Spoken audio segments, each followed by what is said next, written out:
The Uber Driver app offers a red emergency call button for when drivers feel like they're in danger.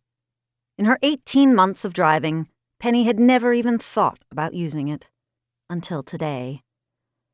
Of course, the job had put her in plenty of dangerous situations, but Penny considered herself tough. She could handle scary drunks, handsy guys, and the generally insane. Ryan, first of all, thank you for doing this. Great to be here. Thanks for the opportunity. Yeah, no problem. Lucky Penny, Mm, your new book yes. turns out not so lucky. Yeah, you can say So that. tell us a little bit about the plot about that. Okay, sure. Lucky Penny is basically it's about a big kind of secret organization that controls all luck. And if you want to earn their good luck, you have to personally cause bad luck for somebody else. It's kind of a scale that Mhm. balances out.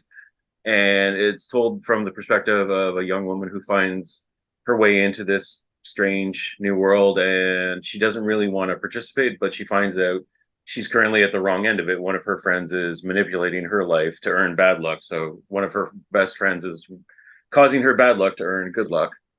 So that kind of changes things, and she kind of wants to participate and get revenge. It's a story of revenge and getting in over your head, basically. Yeah. Yeah. Now, when you start the book, it's just like dive right in and what the heck is going on? Who is this? Tell us how you came up with this idea because it's a little bit offbeat. It is, yeah.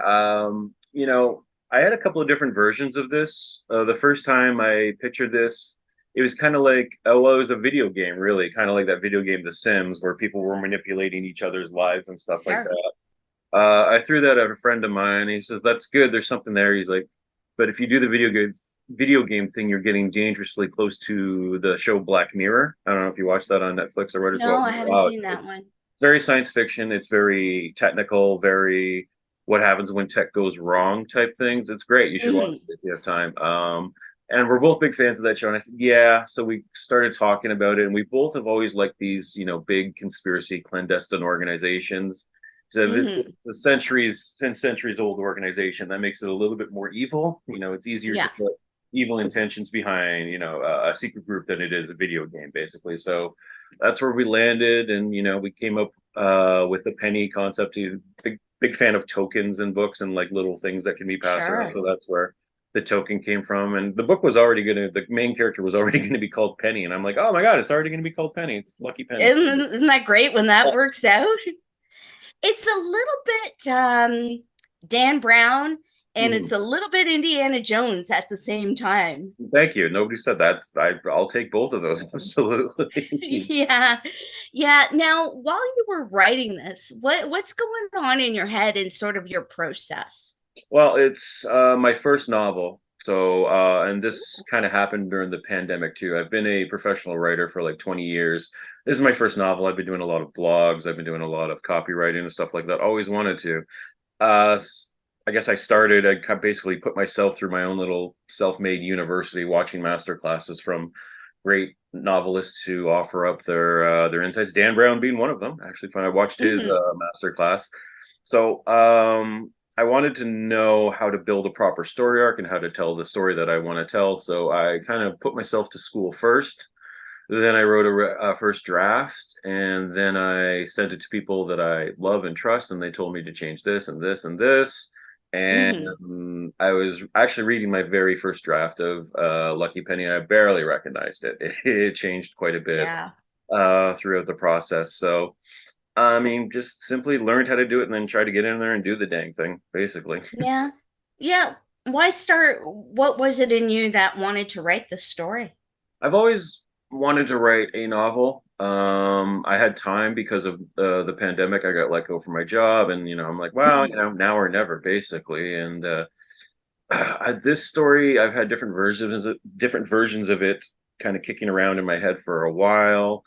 Um, I've got a friend who's a successful screenwriter, and we're always kicking ideas back and forth. And this is one that he's always liked, and I've always liked. So, I had an opportunity because I had lots of downtime during the pandemic. So I just started and chased it wherever it would take me, basically.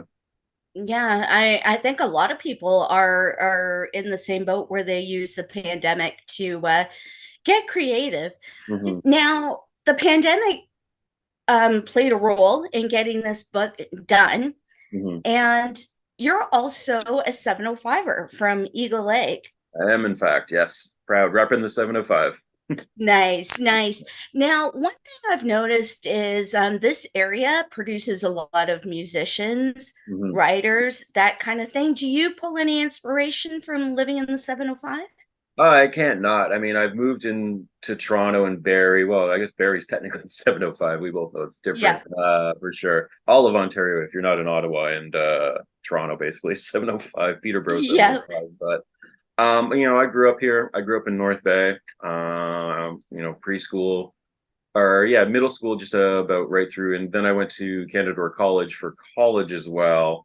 I lived in Mhm. Toronto and other places, and I used to always say, I'm like, well, you can take the boy out of 705, you can't take the 705 out of the boy. I always felt like a northern boy. I always came back every chance I get, and I've moved back full time, and loving it. I love being able to kayak every day. I love stuff like that. So I don't know. I think the 705 sense of humor is very typically Canadian. It's very dry. It's very kind of jaded, and that's sort of me. So that definitely influenced my sense of humor, and that obviously went into my writing and stuff like that. So yeah, 705 is huge, huge influence on me. Yeah, yeah. Last year I moved here from the city Mhm. and I was having trouble writing there. Mhm. And when I came here, it's almost like I could hear that creative voice again. Do you find that? I, I'd never tried to write a novel when I was living in the city. It was, I was in an office a lot of the time. I will say I find it much easier to write at home than I do in the office. Like, especially Yeah. one of the last in-office jobs I had. I enjoyed the social aspect. I love being around people and meeting people. But like when it came to come in and sit down and actually get some writing done, like I had to put these guys on and listen to Yeah. some non-lyrical music just because I found myself so distracted. I've got, ADHD, and I'm just distracted by every conversation. Like, what's going on? What's going on? What's going on over there? What are they doing over Yeah. there? Like, I had to be able to shut that out. Like, I described it as that scene in Superman when he's a kid where he gets his super hearing and he can just hear everything happening in the building. That's how I felt. So, I'm out here. It's very quiet besides, the Blue Jays and the loons and stuff like that. So it's a lot easier to lock in and just get a bunch of stuff done and then, yeah, feel good about it. And now for your tip. Do you see this coin? He asked, holding up an antique coin. Penny could barely see it in the rearview mirror, but she could see that it was large and old. It's possible that it used to be gold, but it had been worn to an amber bronze with age. It was big enough for her to see that one side had an etching of an old-style scale which appeared to be weighing tiny people. The other side had some sort of crescent moon, with the inscription, Fortuna audacis iuvat. Fortune favors the bold. Penny is a little bit of a complex character. How'd you get into her? Well, I knew I wanted to start with somebody that was, traditionally speaking, down on her luck. Yeah. And I did. People have asked me, I'm a male. Why did I write a female lead? I thought it would be, I could play up some gender male toxicity themes if I put it in there. It seemed a little bit more insidious if it was a male who was taking advantage of a female. In terms of Penny, I wanted her to be funny. I wanted her to be smart. I wanted her to be doing, her damnedest to succeed, but something just always seems to get in her way. And, she learns that something is quite literally getting in her way. It's her best friends that's getting in her way secretly. Yeah, that's where I started, and it just kind of evolved from there. I knew I wanted her to be, tough as hell. Yeah. And hopefully that came across in the book, and people seem to like Penny. The woman who I got to do the audiobook, we took about a week off, and she said, I'm kind of bummed that I don't get to spend a week with Penny anymore. So she seemed to like Penny. So that's a good sign. Is this in an independent publisher? It is, yeah. I tried shopping it around to traditional publishers. Number one, as you said, I wasn't alone. I wasn't the only one who wrote a book during the pandemic. Everybody tried to write a book during the pandemic. So the traffic of people who were pitching books to traditional publishers was heavier. Also, I'm a first time novelist. It's hard for them to take a chance on me, take a chance on a story like this. Lucky Penny's not quite in a lot. It's not quite sci-fi. It's not quite thriller. It's not as genre Mhm. obvious as some of the things that are, going to be pitched. Where agents, oh, this is this. We can put this over here. We can put this over here. So Sure. I made my best effort. I'm glad I did, but eventually, I just decided I'd be better off to self-publish this. Yeah. And that's a huge accomplishment to even finish a book. Yes, thank you. It's I've started some that I didn't finish. I've started screenplays that I didn't finish. Yeah, I've really enjoyed the process, but yeah, the putting the shoulder through it and finishing was huge, and yeah, I'm so glad I did it. It must be a real sense of accomplishment to see that book cover when you go on Audible, eh? Yeah, yeah. Well, it's on my shelf right now, and yeah, Nice. well, yeah. Audiobook was oddly a huge one for me. Part of the pandemic as well. I had more time to read and had more time to listen to audiobooks too. So I probably started listening to more audiobooks than I did reading actual novels. Walking around the house doing anything, cleaning, I had my headphones on, or driving. I mean, I'm in the middle of the woods, so I'm a 25 to 45 minute drive just to do my groceries. So that's a great time to, put on an excellent audiobook. And so I became addicted to those. So seeing it show up at Audible, that was very cool. And just seeing it show up on Amazon, and yeah, no, the whole process has been so cool. Yeah. Yeah. Because some of us, myself included, can only dream of that. Is this a dream come true for you? It's a dream come true. I would say more people can do it than you think. Like, it's honestly, these self-publishing platforms have really taken that barrier out, where you need somebody to say, my publishing house wants to do this. I'm an agent who wants to do this. Like, that's still amazing.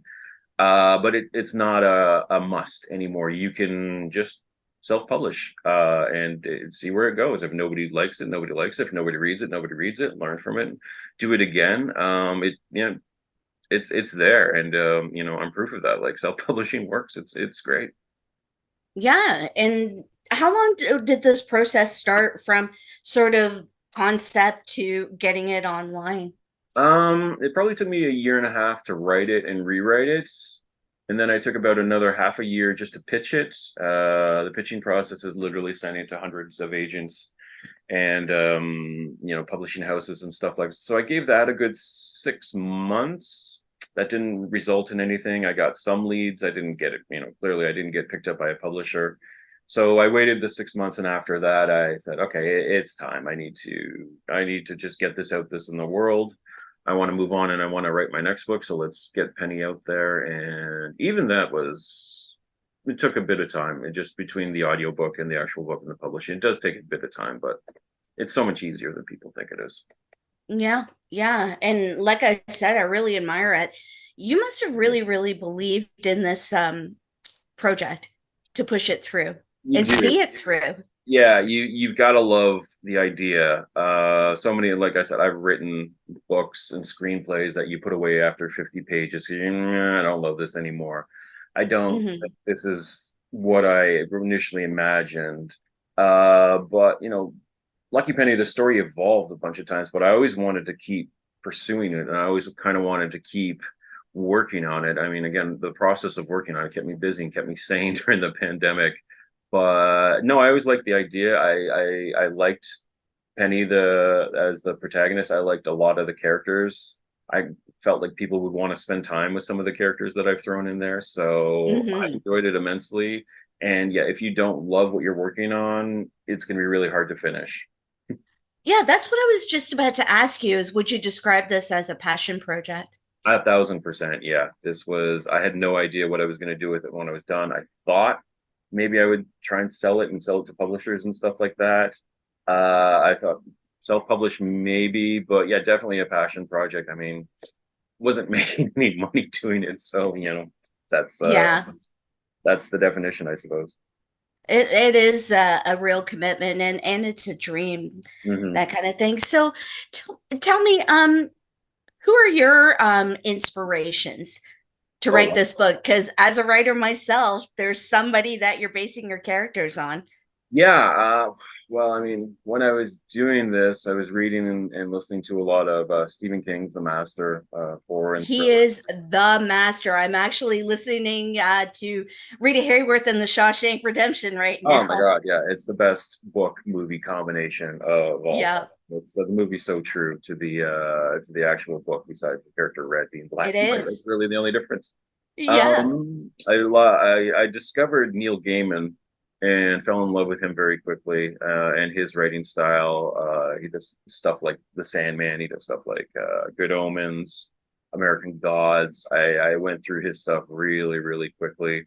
Um, and Dan Brown is amazing. Oh He's my gosh. the master of his well, and I wanted to learn how he does what he does. You don't learn it 100%, but he tells you how to one thing you'll notice by book, it's very short chapters, and one should pose a question. It's the simplest thing in Mhm. the world, but I'm like, yes, that's exactly what he does. And he keeps his chapters short and interesting. He keeps forward momentum moving. He's an absolute master of that. Listening to a bit of everything right now. Audible wise, I just finished Michael Caine's autobiography. It was great to have Michael Caine reading Wow. his voice in my ear for 8 hours straight. That was amazing. Uh, Yeah, I can imagine. and I'm just starting. I realized I've never listened or read Cormac McCarthy, and I'm such a huge fan of No Country for Old Men. So I'm gonna Mhm. read that, and Blood Meridian's where I'm at right now. So a little bit of everything. I like reading nonfiction and listening to nonfiction too. Like Malcolm Gladwell is a hero of mine, fellow Canadian. He's fantastic. So a little bit of everything.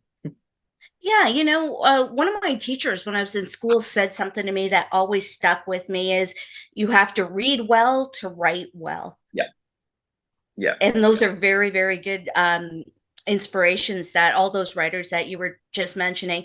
Now you are a published writer yourself, first publication. What advice would you give to people like myself who are working on their first novel? Well, first, like we said, find something that you really want to chase, an idea that you've already spent a lot of time thinking about. Really, like when you're writing a book, like most of it's just going on in the back of your head while you're in the grocery store, while you're driving. Like, okay, what if I put Penny in this situation, or what if I do this with this character and stuff like that? And honestly, just start. I mean, the everybody thinks they need permission to start. You don't. Like, it's good to test an idea among your circle of friends and stuff like that. Hey, what would you think about a story about this, this, and this? And then take their feedback, and you can learn, like, okay, yeah, that part's not working. Maybe I should change this. Maybe I should base it in Chicago instead of London or something like that. But just start writing. I think it might have been Neil Gaiman who said, "Give yourself permission to write badly. You're not always Yes. gonna have a good day where it's just clicking at everything you type. A lot of it's going to be revised and like, oh, I hate every part of this chapter. I'm just going to throw it out.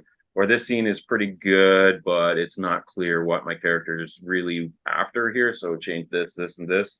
Give yourself permission to write a terrible first draft like I did. My first draft sucked. I There's lots of think holes in everybody it. just does. Yeah, absolutely. Like, no, the first draft is just a base coat, and it's just it's huge to finish the first draft, and then after that you're like, okay, well, this is 30% here, 50% there, or whatever. I can just reposition things, and then we'll have something. So just start. Like, the sooner you start, the more you'll really, really fall in love with the process and really enjoy spending time with these characters. And yeah, don't have any emotional, you might have to throw out your favorite scene. I had to throw out my favorite scene in the first one just because it didn't suit the rest of it. That happens.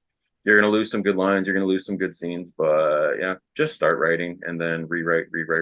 And yeah, also don't really, I've heard a number of people say, don't try not to write something you're incredibly passionate about for your first one, because you might have to, kill your darlings. You might have to, change a lot of the things that you may not want to change because you're so passionate about this. So, I mean, I was passionate about the idea, but it's not like Lucky Penny was something that happened to me in real life or something that I wanted Sure. to get perfect the first time. So yeah, I've only written one book, so I don't know how much advice I should be giving. Yeah. Even with my my news content for Black Fly and previous projects, my rule is you can't edit a blank page. That's so great. That's so perfect. Yeah.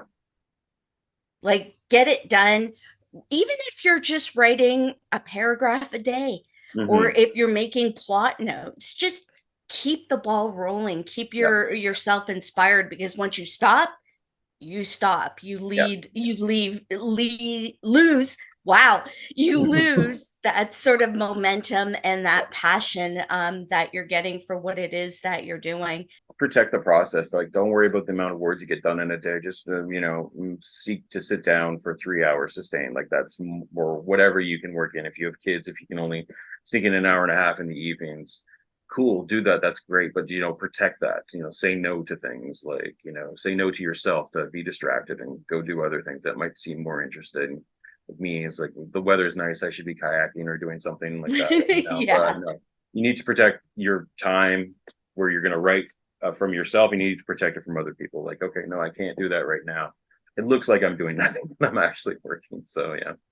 Yeah, and another thing is keep yourself a little dollar store notebook Yep. handy to jot those ideas down, because it's so easy in the course of your busy life to sort of I put it lose in the something. notes app on my iPhone. As like, yeah, like, start using the notes app on your phone. Keep a little notebook with you. So if you're old school and you like pen and paper, yeah, do that. Like, I do.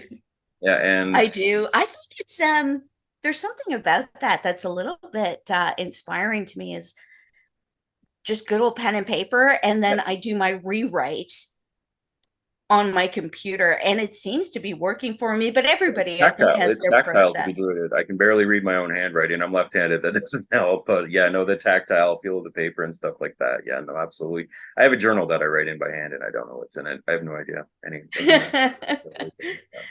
But the point is, you got it out there. Yeah, You it's got in it out there. there. How can people get the book? Well, if you're local, you can get it at where am I? want to get this right. Okay, so it's at Allison the Bookman in the North Bay area. It is at the North Bay Library, the Perry Sound Library, the Huntsville Library, and the Canoe Bookstore in Huntsville as well. Of course, there's Audible, there's Amazon. You can just search my name at Amazon, RJ Leclaire. Lucky Penny, it'll come up. You can get the paperback, the Kindle. The Kindle Unlimited edition is free if you're a Kindle Unlimited supplier. The Audible book is free if you're a first-time user. You can get it to be your first Audible book. So yeah, I'm out there. Find me, get at me.